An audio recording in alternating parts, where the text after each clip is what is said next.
Welcome to Always Moving Forward with Renee. Moving forward.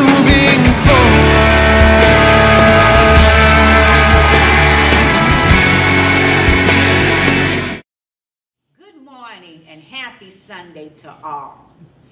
Thank you so much for inviting not only me, but my friends into your home. My friends, we got Jackie right here, and we have Noni here. And let me tell you, this is the day that the Lord has made. Yes. Be glad and rejoice in it. Always. Because Always Moving Forward is so happy to visit you each and every Sunday. You know, and if you would keep our other friend, Lenore, in your prayers. She's out ill today, so please keep her in your prayers. Yes. But we want to kind of continue on what we were talking about the last time we were together, right, Jackie? And that was New Year's resolutions, because Noni didn't get a chance to voice her New Year's resolution. Okay. So what do you think about New Year's resolutions? I think New Year's resolutions are a good thing if you can stick with them. A lot of people make New Year's resolutions because it's the beginning of the year and they have all these great ideas on how the following year is going to be. And sometimes I think they put their expectations are a little higher than what they should be. As for myself, at some point, I like to make New Year's resolution, and I usually make it through my travel. I think about what goals do I want to set. But for this year, I'm doing something a little different. I'm working with my vision board.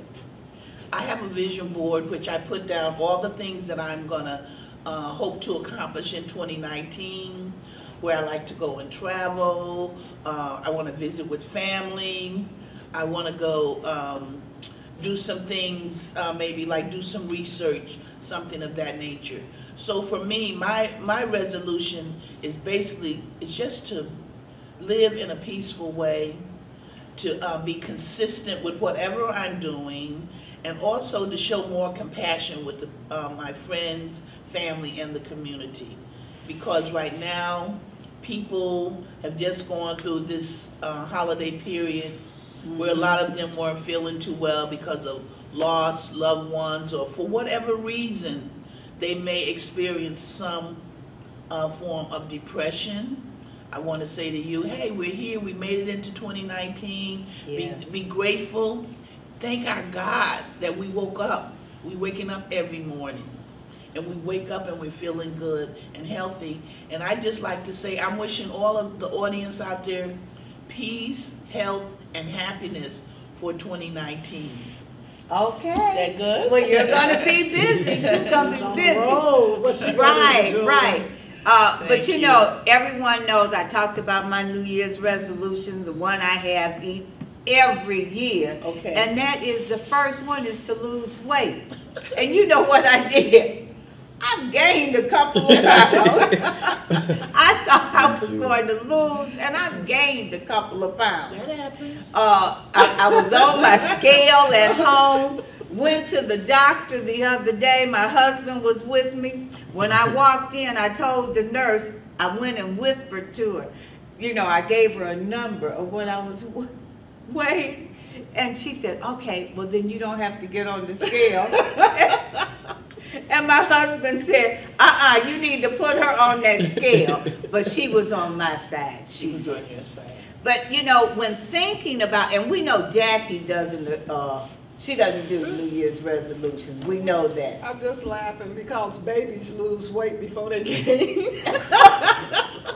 You're so silly. Oh my God. Oh really? She's a little older than the baby. A whole lot older. Whole lot older. You must have heard my husband call me baby. But you know, in thinking about New Year's resolutions, I always think, you know, a dream.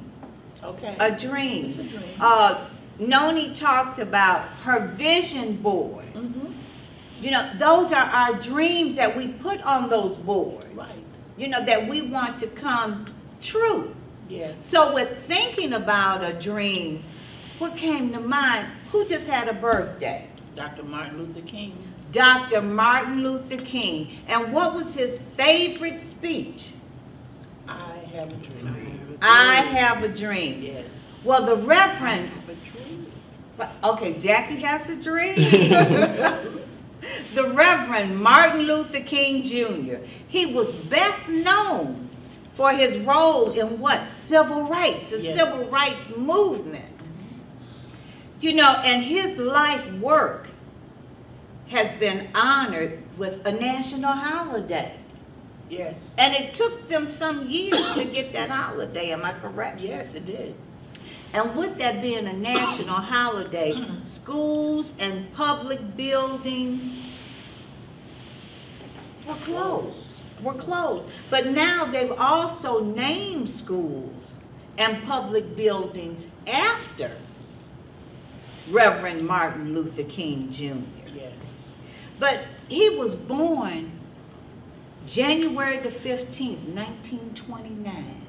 And they celebrated his birthday on Monday just passed. What was that, the 21st? The 21st. 21st. The 21st.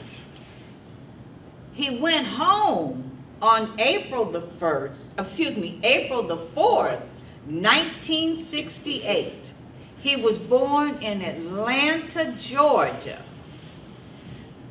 And he was born to, wasn't his father a Baptist minister? Yes, he was. Okay, and his mother was a housewife. He married Coretta King on June the 18th, 1953. Yes. How many children did he have? He had Bernice, Dexter, Martin III, Yolanda. He had 4, 2 boys and 2 girls. But tell us something about King. Share it with us. There's one thing, they've always, when they talk about King, they always do the speech, I had a dream. Yes. And it's about black kids playing with white kids and, Walking together. right. Being in harmony. Uh-huh. And they do that one by design because they don't want to take you off of the other speech in which he was talking about we marching to Washington, D.C. with a blank check for what the government owed us, Yes. okay? They don't want us to talk about the economic status of blacks and what was happening, even though we know that we wasn't in a lot of those key positions in the government and banking and business, and we was denied loans. Our parents were denied loans and couldn't buy property. They had to go on land contract to get houses and stuff like that. And that is so important to talk about that aspect of it, because it takes you off of the fact that, okay, so black and whites together, they've been walking together on some things they haven't. But it takes you off of the economical situations that have been going on in the United States for decades, okay? And then that's what you got to think about, because that is a lot of progress that we made, especially in the 60s when we had the civil rights movement and stuff. It really knocked a lot of walls down. But I think about how a lot of cities, well, let's talk about Detroit, and how Detroit had the riot, and then the government gave the whites checks to go out and build up in the suburbs for the homes and property that they lost. Okay, what was our check? Okay, what happened to our property before that wasn't messed up, but we wasn't getting loans to open up businesses, okay, and to buy homes. Or there was always some problems in the educational system where we wasn't getting educated as highly as we should. So there's a lot of things that's going on, but at the same time, you have to look at some of the progress that we've lost in the movement over the years. We have lost a lot in the movement as well, Jackie, and I agree with you, your point of view. But also remember, Dr. King, he was advocating nonviolence, but everything he did was met with total violence. the putting of the dogs, the water hoses, the spitting, the rock throwing, all of his protests was met with nothing but pure violence. So that part of his dream was never accomplished, because even though he was teaching us to be nonviolent, turn the other cheek, we kept turning the other cheek, get slapped, get kicked, get spit on, Right. get bombed, get lynched, get murdered. The time in this 21st century, ladies and gentlemen, is for us to realize that Dr. King's dream has not been realized yet. Right. Every year on his birthday, we have a whole day of his speeches, his talking about what he represented. But what do we do those other 364 days of the year? Are you being kind? Are you trying to work toward unity and togetherness? But you know what, I don't mean to cut you off, but you said, what are we doing? And that's just like when we had the march here. Yes. In Detroit. Remember the march, what was that, in 1963? Okay. Okay, we marched, and we had over 100,000 people that marched. I marched. Yes. I marched. You marched. Okay. I wasn't here. Oh, you wasn't here. Did you march, Jackie? I doubt it. Okay. I marched. I was a campfire girl. Okay. And we had on our little uniforms, and we marched down Woodward. We marched, and then shortly after that, they had to march in Washington. And what happened? They forgot all about us. Was that the Poor People's Campaign, or which one? That was the Walk to Freedom. The Walk to Freedom, okay. The Walk to Freedom. But they forgot about Detroit. How? They forgot about Detroit, because what did I say they had to march at? They went to Washington. They went to Washington, so they had more people that were out during the march from all over, everywhere. Okay. So little Detroit was just, kicked to the side. Because we had various ministers at the walk here. The mayor was there. It was just so many people out marching, including Dr. Reverend Martin Luther King Jr. He was here. Okay. But again, a few weeks later, the I Have a Dream, his speech was in Washington, D.C. King and his supporters of the party there, they ran that march there. Okay. They ran that march there. For Washington, for jobs and freedom of people. But what happened? Detroit didn't get anything. I think a lot of cities didn't get anything. And we're still struggling for equal justice, equal pay. We're still struggling for economic justice. And these issues are still here because our focus got to be beyond marching. Yes, I think marching was good at that point, but we haven't moved forward from the march. But the march, we got to take some action. Okay, Jackie, you're talking about the economics, and I know Renee and Franz, you're constantly talking about how we need to develop economic power. Dr. King wanted that too, but his goal was so tremendous in terms of just trying to keep the system to treat us with dignity and respect. You got a family, you need to go get a house. Well, because you're a color, you can't rent the house. So this is what we need to focus on. Is his dreams are still our dreams, but they have not been realized as of yet. But some of his dreams and our dreams have been realized. And I have to make a statement about Detroit. Detroit is unique in the fact that because we had the automotives here, the auto companies here, we had a strong union. And so with that union, we was able to move a lot and do a lot more in Detroit than they were able to do in other cities. And after that, even though we fought because we took over, the parents started taking over the Detroit public school system, okay? Because I remember being in high school and we was marching to get the superintendent out of the way. My parents was working on that. And we got Black Studies into the Detroit public school system for education, that everybody coming through had to get a Black Studies class, Black History class. And When was that, Jackie? Because I didn't take a Detroit Black Public History School. class. that was back in the 70s, because I graduated in the 70s. So back in the 70s, we marched, and they started having to offer it into the classroom. Because I remember that we had to take it. We didn't take it before, but it was offered. It wasn't offered in a lot of schools. It wasn't offered. But in the schools that I went to, Cass I and remember when Superintendent Deborah McGriff came, she brought the African-centered education. And that was many, many Oh, that years was after. many, many years. Right, that decades was, after. Yeah, right, that was yeah. decades. So Yes. that's about all that I remember as far as the Black studies. But you know, I hear what you're saying. But the young people still need Black studies. They need to know about their history. It's being buried daily, That's daily, true. and misinformation is being put out here. And our young people, they don't know what the truth and what is not the truth. So we need some of our educators and some of our intellectuals to get out here and share this information with young people. Sometimes it's a little difficult because they don't want to hear it. They say we old school, but it's the old school that got them where they're at today. right. Yes. If we hadn't been stood on the shoulders of some of our ancestors, would we be here? Would always moving forward? Would Renee be here? The opportunities that we have now to have our own shows, to talk about issues that are relevant. So these are the things we want to keep promoting here, but we also want to let Dr. King know we appreciate what he did, all his efforts, and we're not gonna let it just go in vain.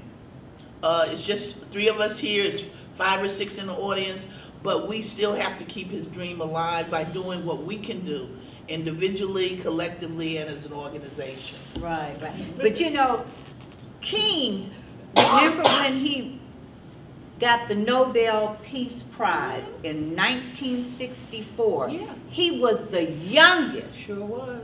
The youngest person, and that was at the age of 35. He was 35. 35 when he got that. You know, so that was a real accomplishment right there. Yes, it was. Being the youngest winner on record. Okay. Oh, you okay, Jackie? Yeah, Need some water? Dust. Okay. But King did a lot, but it's a big gap out there. Yes, it is. It's a big gap, you know, where we need to continue doing things. Jackie said, which I graduated a little bit before Jackie, Okay. but she, Yes, we did. That's all right. but she talked about the Black studies.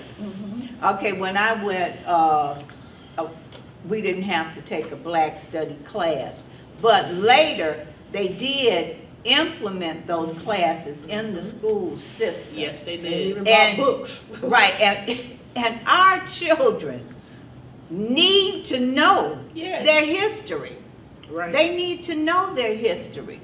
We don't need to just think about Dr. King one day Yes. out of the year. That's right.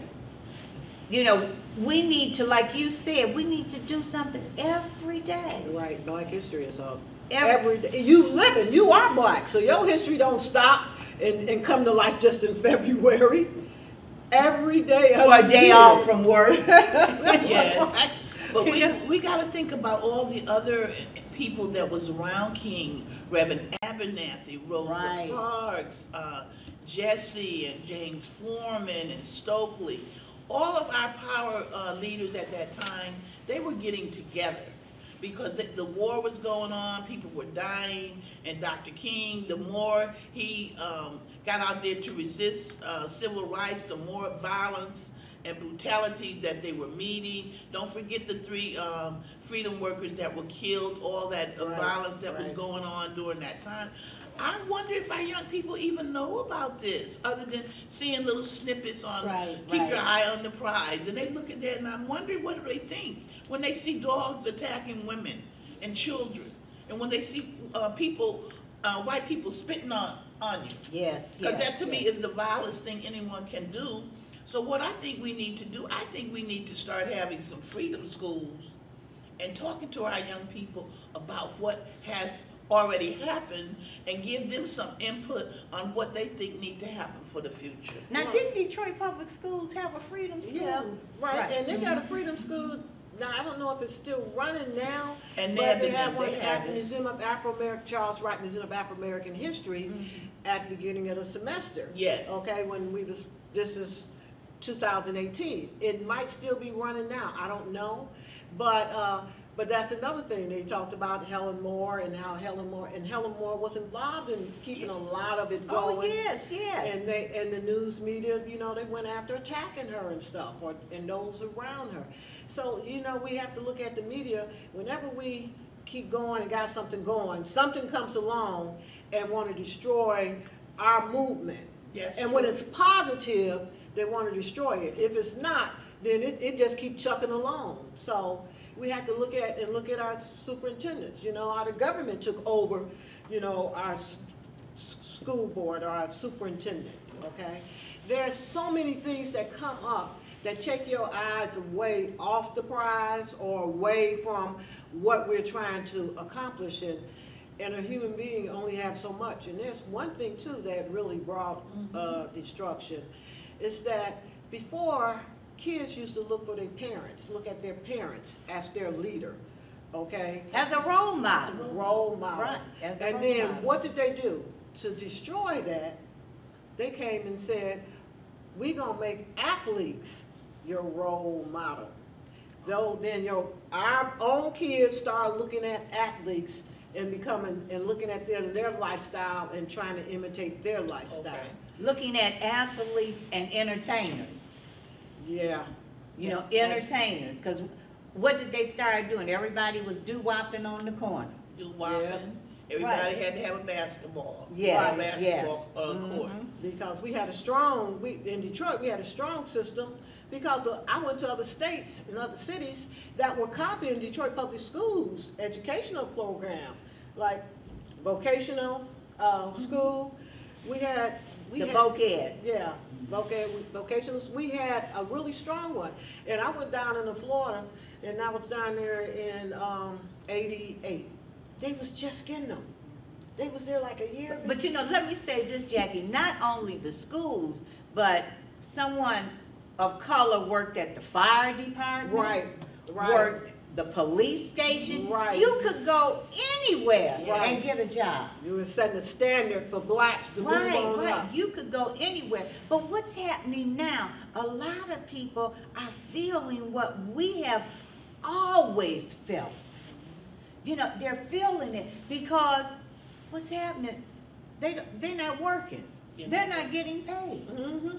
They're not getting paid. But Martin Luther King said, we may have all come on different ships, but we're in the same boat now. Absolutely. We're in the same boat now. You know, you feel what I feel. Always. You What heard I that. feel. You know, and we have to keep inspiring people to do things differently.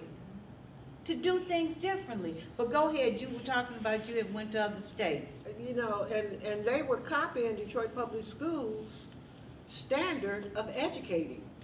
And when we look at how blacks were everywhere in jobs in the 70s, in the 80s, and so many black judges got into office in the city of Detroit and the county or in the state of Michigan, and the housing improved and everything. And then you look at it, you want to look at it now and how it kind of going backwards because voting and voting is so tied up in who we're going to have in office. If we're steady putting in Caucasian people, racist people, be they black, because they got some black racist people or white racist people, if we keep putting them in office, if we keep making the same mistake over and over again, you're not going to be able to move up the ladder again because they're not going to have laws to allow you to go up there. It's always going to be something that come in that's going to be an obstacle to block you from achieving your So dream. we need to be educated on all these things because a lot of people vote on name recognition. That's true. You know, I recognize this name. Right. You know, so let me vote for that person. But Martin Luther King also said the quality, not the longevity of one's life is what is important. That is. You know, what is important? You know, and what's happening? A lie can't live, can it? No. A lie cannot live. Well, if you steadily educating, if our blacks are steadily getting educated that they are not worthy, okay, and a lot of them feel as though that they are not worthy, that they are not about nothing, then you're gonna have a problem, because that's a lie and a myth that's been out there, and people still feed into it. Parents feed into it with a lot of their kids, But you know? I think that has to be the responsibility of the teacher who is in that classroom to make sure that students that they are teaching feel their self-worth as great, that they are full of greatness, and they have the potential to be successful. But you know, not only the teacher, it's everybody's It's the village. responsibility. It's the whole village. It's the postman, it's Yes. It's the ministers. the men, right, You the know? ministers. It's everybody, you know, that has to show that. But go ahead. But basically, that's all I'm saying, that there's a breakdown in our educational system, and until we get it right, Jackie, until we get these teachers that are committed to lifting the self-esteem of our students, and it has to go back into the homes too. Right, with their it should come parents from the homes. and those caregivers who are responsible. I have to say this. When I was teaching, I had the young kids, and some of the young kids were getting killed, and they were saying they never believed that they would make it to be an old person. A lot of them don't feel And that I way. said, why? And I started asking, and they said because the ministers was always teaching hell and damnation. The ministers took away their hope for living What? and becoming a an older person. Wow. Yeah, that blew me too. I said, whoa, and then started listening to some of the ministers' lectures or speeches, and Okay, well, you know, it's time for us to wrap this up. But we just wanted to talk a little bit about King. And he said something else too. Love is the only force capable of transforming an enemy into a friend. That's true. So let me tell you, I enjoyed Thank you. talking about Dr. Martin Luther King Jr. today, and I'm happy that you shared Thank you. your resolutions with us. And I want everyone to remember to keep Lenore in your prayers. Yes. And on top of that, God loves you, and so do we, and we'll see you next See you Sunday. next oh Sunday. yeah. Peace and love.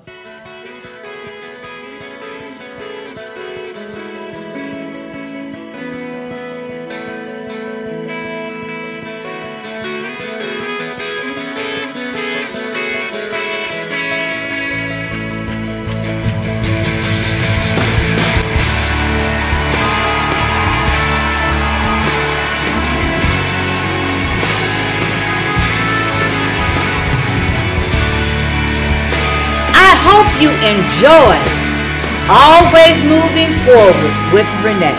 Moving forward.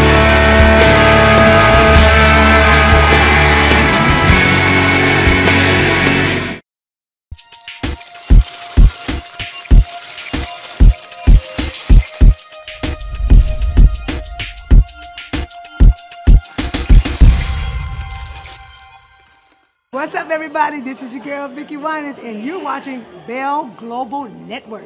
Hi everybody, I'm telling you everything that happened to me that was good, God did it. I'm Evelyn Turrentine AG and you're watching the Bell Global Network. This is Pastor D. Alexander Bullock of Preachers of Detroit, and you're watching the Bell Global Network.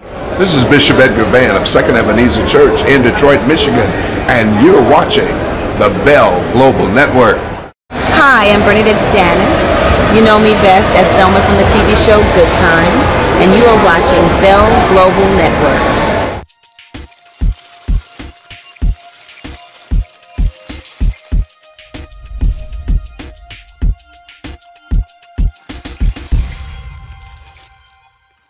What's up, everybody? This is your girl, Vicki Winans, and you're watching Bell Global Network.